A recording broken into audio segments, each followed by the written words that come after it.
That was Sonambient. This is a Harry Bertoia podcast. Hello, I'm Celia Bertoia. I'm the daughter of Harry Bertoia, and I'm here this morning to talk about the sounding sculptures, in particular the tonals. Now, everyone calls them sonambient, and that's fine, but really, technically, sonambient refers to the sound environment created by the sounding sculptures in the artist's Pennsylvania barn. So it really was very specific to the artist's collection, which was at one time about 100 sculptures in his barn in Bertoia, Pennsylvania.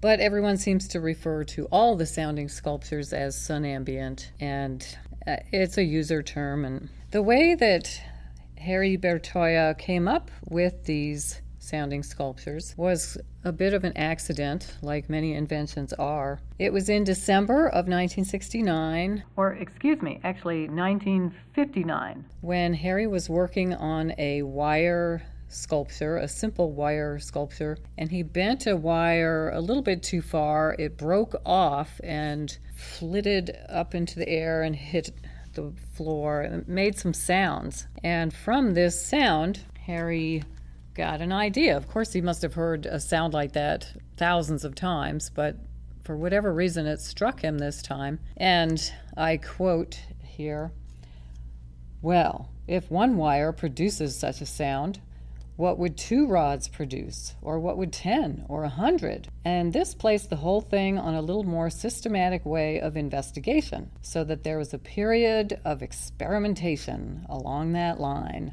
End quote. So Harry Bertoia began to try all different techniques. The first tonals had a grid base, somewhat similar to his wire grid chairs. But he found that this was very cumbersome and labor-intensive. So that was in 1960. By 1961, he had come to realize that just a simple flat metal plate was a better base. He often used brass, and he would drill a small hole for each rod and then silver solder them into the base. And that worked quite well for a period. But around 1970, he came up with an even better system, which was to drill the hole and also drill a small concave depression around the hole, so that when the rod was soldered in there, the silver solder would pool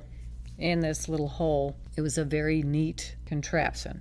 And that is actually something you can look for if you're trying to discern whether it's an authentic Bertoia or a copycat, is you look for the silver solder. Some of the fakes have threaded drilled holes, so the rods are screwed in as opposed to soldered in.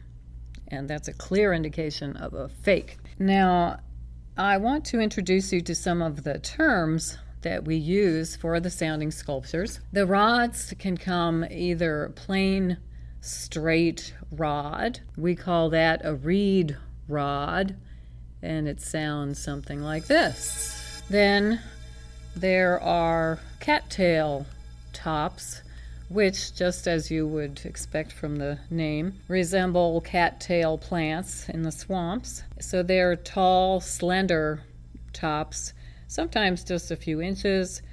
Sometimes they go down about halfway on the rod, sometimes even more. Those are cattails, and they sound like this. Then finally we have cylinder tops, which are heavy, thick weights at the tops of the rods. They're a little bit bulkier and have a heavier sound, something like this.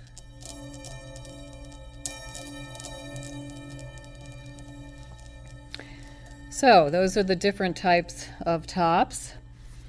And interestingly enough, when you see the tonal sounding sculptures listed on auctions or gallery sites, rarely do you hear the sound. Now, in my mind, in my father's mind, you absolutely needed to hear the tone of the sculpture before you purchased it or considered it for anything. Harry spent almost 20 years experimenting and playing around with these sounding sculptures. And by the end of that time, he really became an expert in predicting what the sound would be. And all these different factors played into the sound. Of course, the height of the rods made a difference, and then also were the rods all exactly the same size, like a military arrangement, or were they slightly varied by an inch or half inch, which creates a richer sound, kind of like a human choir of many voices. Because they're all slightly different, it's a much richer, fuller sound. Then you've got the diameter of the rod. How thick is it? How loose is the movement of the rods? Of course, the types of tops, as we just heard.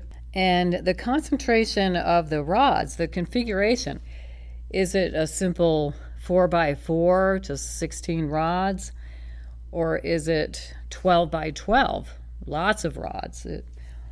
Of course, what type of metal makes a difference? Different alloys create different sounds. Harry loved to use beryllium copper, which is a very warm, rich sound. But then he also liked to use nickel alloys, Monel, Inconel, because they have a lighter, tinier sound. So lots of factors go into the sound or the tone. I also want to explain about the Barn collection. There were articles a few years back that, Celia is this evil person. She wants to remove the sounding sculptures from the barn and steal them away just to sell them for lots of money. Well, not so much. Yes, Harry wanted the collection to remain as an assemblage, as an orchestra. He wanted all those sculptures, which were his favorites, the best of the best, to stay together so that people could experience that sonambient experience, kind of an otherworldly experience. And the Harry Bertoia Foundation wanted that too. We were trying to fulfill the artist's wishes. So for 5 years, we searched for a museum home for that collection. And it was clear that it couldn't really stay in Pennsylvania.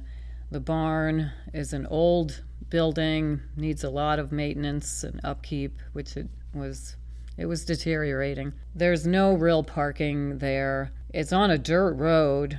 It just wasn't set up for public visitation. So we did a lot of work trying to find a museum home. And then we got Sotheby's involved, and they did a lot of work. But it's a challenge to sell a collection of 60 sculptures. Val got to keep some in the barn. They have to have personnel to play the concerts. They have to have a large enough space with acoustics, with good acoustical properties, and then they have to have some money. We would have donated them, but the foundation needed some funds to survive on. So it was challenging. There were lots of interested parties, but it just never came together. And then, of course, COVID was forcing museums to sell off their collections as opposed to acquiring new pieces. So finally, we decided that we should at least get out some of these sculptures for the public to enjoy. So we had a sale at Sotheby's, and we sold off 20 of the sounding sculptures from the Sonambient Barn. And it was a bit of a frenzy of an auction, and they did fetch very handsome prices, which has helped the foundation survive financially. We're still looking for a potential museum or public home for the rest of the ones that we still have. But in the meantime, you can come to the gallery in St. George, Utah, which is not too far from Las Vegas, and also about 5 hours from Salt Lake City. And we have a small sampling here set up in the gallery, so you can get a mini Sonambient concert right here. There are a few museums around the country that do have at least a handful of sounding sculptures. Cornell University Gallery has 7. The Allentown Art Museum in Pennsylvania has a handful of them. And you can look at our website to find more places, harrybertoia.org. We're also on Twitter, Instagram, and Facebook, so check us out, and thank you for listening. Enjoy your day.